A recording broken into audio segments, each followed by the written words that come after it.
Magandang hapon po muli. Ako po'y nagbabalik para sa isa pang topic.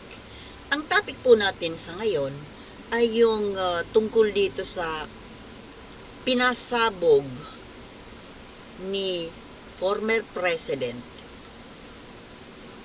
Mau Diggs na mula po kasi nung umuwi si Sara sa Davao at na-publicize nga po yung picture nilang mag-ama, ay biglang nag-ingay doon sa kanyang programa na gikan sa ewan. Ang nakakapagtaka po kasi, bakit sobrang galit na galit itong ama? Dahil po, porke tinanggal ang confidential fund ng kanyang anak, inaaway niya lahat. Pinag-iinitan niya si Martin Romualdez. Bakit?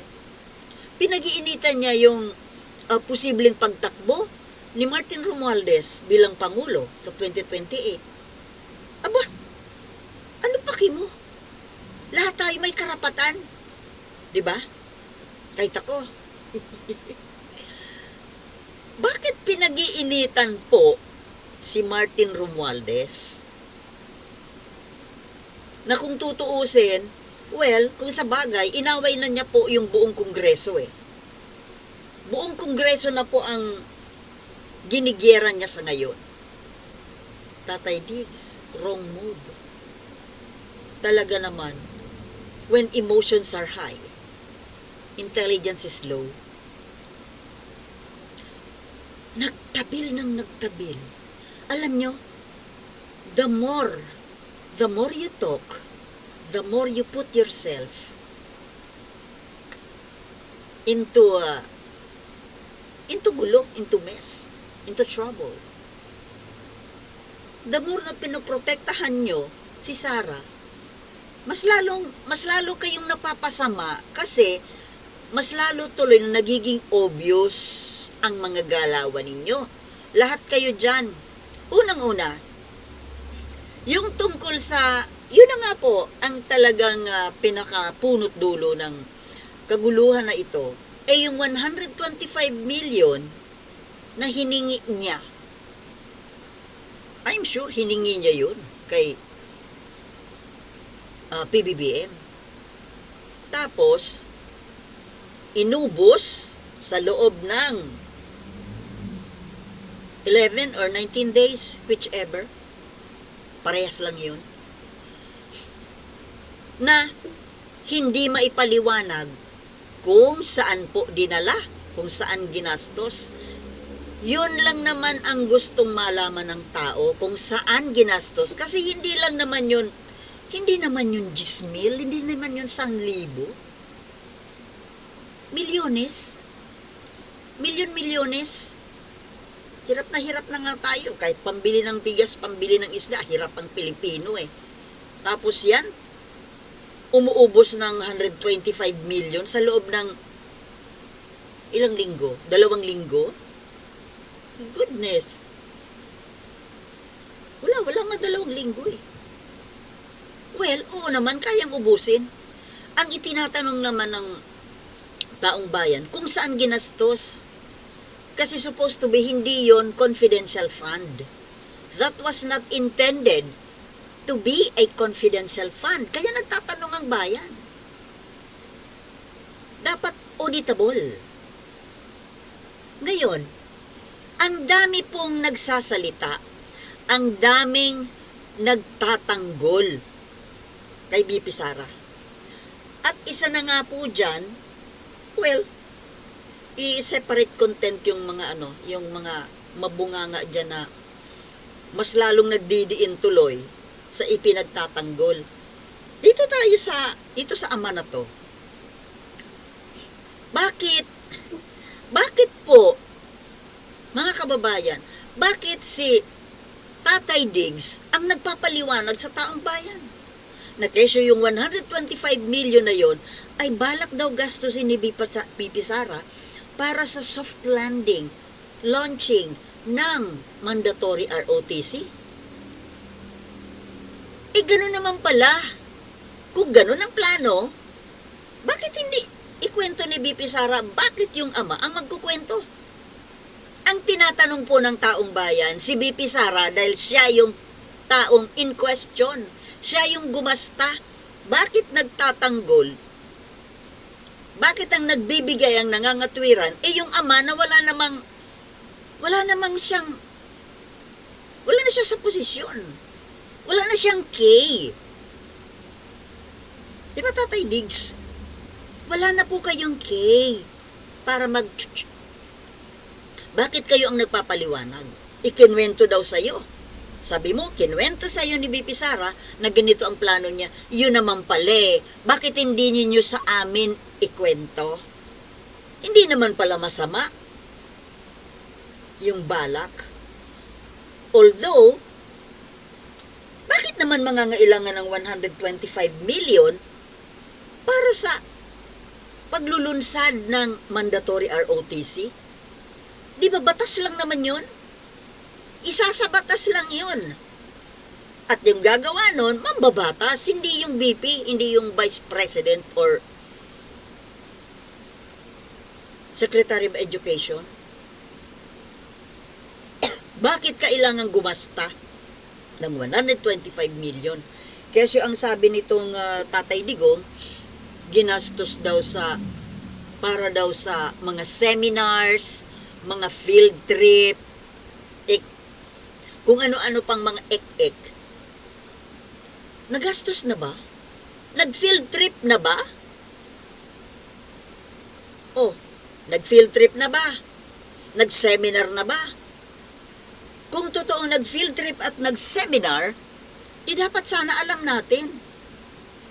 Kasi dapat yung seminars and field trips and everything na yan, nangyari dapat yan noong December 2022, yung within the 11 days. May nangyari bang ganon? Parang wala naman eh. Alam nyo, mga DDS, lutang na po ang kasinungalingan. Obvious na pinagtatakpan yung isang baho. Kung ano-ano na lang ang mga sinasabi, kung ano-ano na lang ang mga kinakatwiran, sablay naman. Ginagawa nyo tanga. Kinukwentuhan nyo kami ng ganito-ganyan, na para ba namang maniniwala yung taong bayan? Napagtatawanan tuloy kayo. Habang kayo ay nagbubuka ng mga bunganga ninyo, mas lalo lang kayong nadidiin. Para sa ROTC. My goodness. Sino niloko nyo? 125 million in 11 days para sa seminars. And, excuse me. Liar. Talagang itong Duterteng mag-ama na to, talagang sinungaling. Sabihin nyo si Bongbong Marcos ang sinungaling. Kayo ang sinungaling. Sabihin mo pa na, gusto ko na nga, sana si Inday mag-vice president. Okay na yan, vice president na lang siya. At si Martin na lang daw ang, mas gusto ko niya si Martin na lang ang magpangulo. Utot mo, Diggs. Labas sa ilong. Sa totoo lang, kaya nga kayo galit na galit ngayon, dahil yung iniipon ninyo na confidential fund, iniipon yearly for 5-6 years? 5 years. Makakaipon kayo ng how much? Billions of pesos para sa presidential run. Kaya galit na galit kayo ngayon. Kasi nawala na kayo, nabisto kayo eh. Wala na kayong pang presidential fund.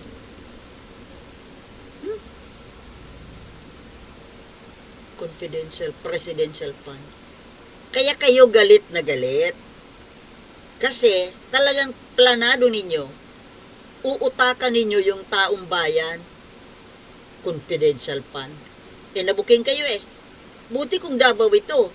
Sa Davao kasi, sabi mo kingdom, mayroon kang kingdom. Saan ang kingdom mo? Sa Davao. Oo, kingdom mo nga ito. Wala nang makapalit sa inyo dun eh. Hawak ninyo sa liig ang Davao.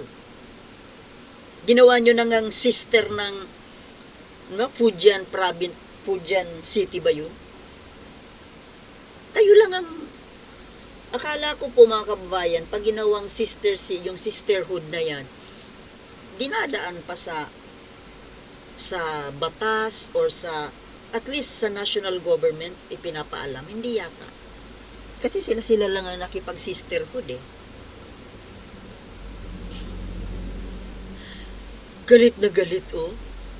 Napaghahalata tuloy. Napaghahalata na wala kayong malasakit sa bayan. Galit na galit. Galit na galit ka sa Kongreso na tinanggal sa anak mo yung confidential fund na 650 million para ibigay sa West Philippine Sea. Galit na galit kayo.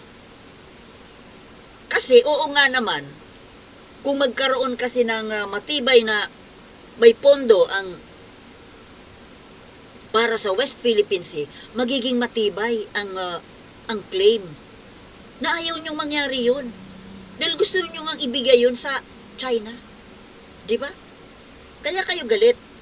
Dalawang bagay kung bakit kayo galit. Nagkaroon ng pondo ang armed forces para protektahan ang West Philippine Sea laban sa BFF mo na Chinang komunista. At pangalawa, nawala ng pondo, nawala ng presidential campaign fund. Na yun ang balak ninyo talaga. Kita mo, this early, naglalagay na ng mga satellite offices, OVP, nationwide, mga key cities all over the Philippines, naglalagay ng satellite office. Para saan? Kala nyo naman kasi maluloko nyo yung taong bayan. Headquarters yun. Talagang ginigisa ninyo. Ginigisa ninyo sa sariling mantika ang taong bayan. Pera ng bayan, ginagamit ninyo sa inyong pamumulitika. Tapos sasabihin nyo, ang agang pamumulitika. Kayo ang namumulitika eh. Di ba?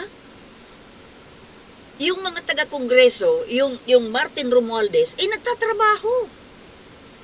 Ginagawa lang niya yung kanyang alam niyang tamang gawin. Kita mo, yung confidential fund tinanggal. Hindi lang naman po kay BP Sara lang. Kundi maraming ahensya ang tinanggalan, pati nga Department of Agriculture na pinamumunuan ni BBM. Oh, di ba? 50 million. Tinanggal yun. At ibibigay doon para sa West Philippine Sea, improvement doon. Ng Pag-asa Island, protection sa pangbili ng mga barko na magbabantay. Galit na galit kayo. Pambira. Tapos pinag-iinitan nyo si Martin Romualdez porque ibinubulgar ninyo na gustong tumakbo bilang Pangulo. Oh, alam na namin. Alam na namin. Natatakbo yan. O bakit? Gusto mo si Sara lang na walang mabigat na kalaban? Nai-insecure kasi kayo. Nagsiselos ka. Kasi expected mo, Maudigs, expected mo na dapat yung anak mong si Sara ang i-endorso ni PBBM sa 2028. Ang kapal naman ng mukha mo, bakit ikaw? Inendorso mo ba si BBM? Hindi, di ba? Sinira-siraan mo pa nga eh. Hanggang ngayon sinisiraan mo. Tapos ngayon mag-i-expect ka na anak mo ang itataas ang kamay sa 2028? Ang tanga naman yan. Di naman siguro ganun katanga si BBM. Tahimik lang yan. Dahil hindi naman yan kagaya sa'yo na uncivilized. Di ba mga kababayan, ang ugali po ni Maudigs, ay uncivilized. Barbaric. Oh, barbaric po siya. Tamang ginagawa niya ngayon, nananakot. Panay ang pananakot, yung dating gawin niya nung pangulo siya, nung mayor pa siya. Yung pananakot, yung ang gaan-gaan ng bunganga lumabas ang salitang papatayin kita. Na akala mo, it's just okay to say that. Okay lang na magbanta na papatayin mo ang isang tao. Kahit kailan po, puro pananakot. Well, hindi naman siguro basta nananakot, talagang ginagawa niya. Ano ba yung mga AJK na yan? Yung DDS, yung Davao Death Squad, di ba? Well, pamamaraan niya yon na siguro ko naman naging fruitful. But then, sana lang, talagang mga kriminal ang na-liquidate niya. Baka naman mga inosente. Or hindi naman ganun kabigat ang mga kasalanan. Hindi naman kapatay-patay. Hanggang ngayon, openly, publicly, magbabanta ka na papatayin mo si ganito. Wow! Yan po ba ang gusto ninyong makabalik sa posisyon? Biruin nyo ang salita niya. Makabalik lang ako sa politika, papatayin ko kayo.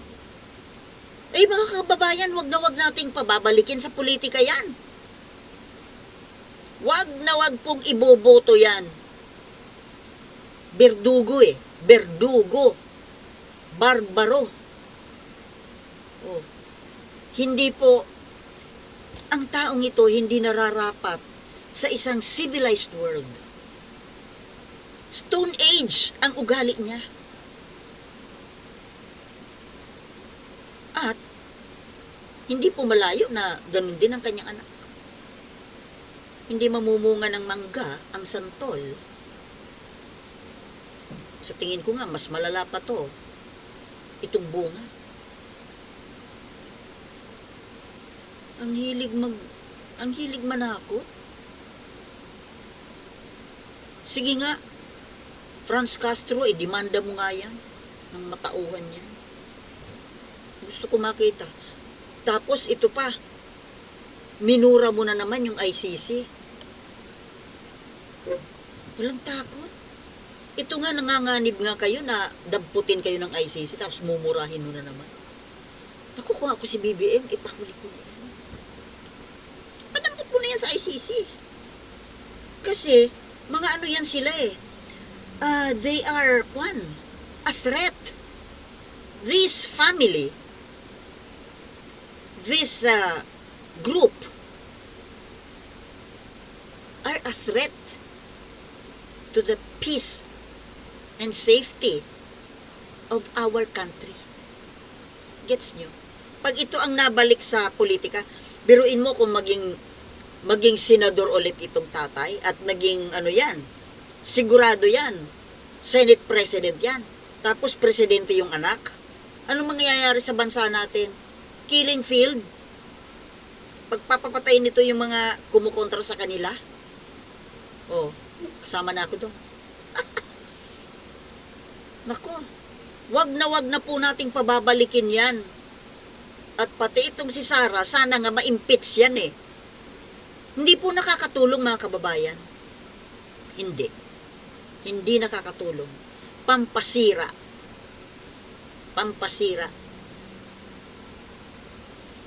Walang naitutulong.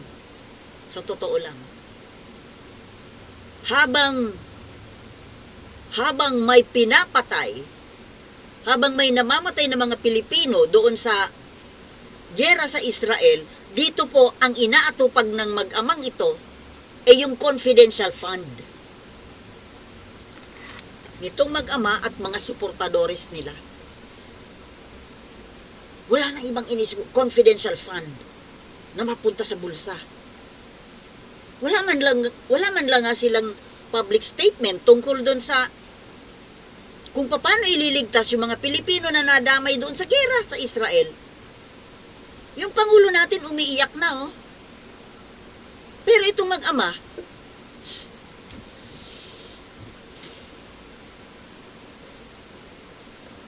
nagpapakita ng pagkadupang sa pera. Dahil para silang para silang aso na inagawan ng buto. Yun sila. Bueno, mga kababayan, nai-intense ako. Pag ganito nai-intense ako, parang tumataas ang sabi siguro ng mga bashers ko, buti nga sa iyo, Sultan. Di ba? So, yun po mga kababayan. Diyos ko, mag-isip-isip po tayo. Wag na po nating pababalikin yan. Politika. Pati yan si Gloria Arroyo. Hindi makakatulong ang mga yan. Puro pahamak ang mga yan. Bueno mga katribo, sana po magkaisa tayo, no? Maraming salamat po sa panunood at see you in my next vlogs. Thank you for watching. Peace.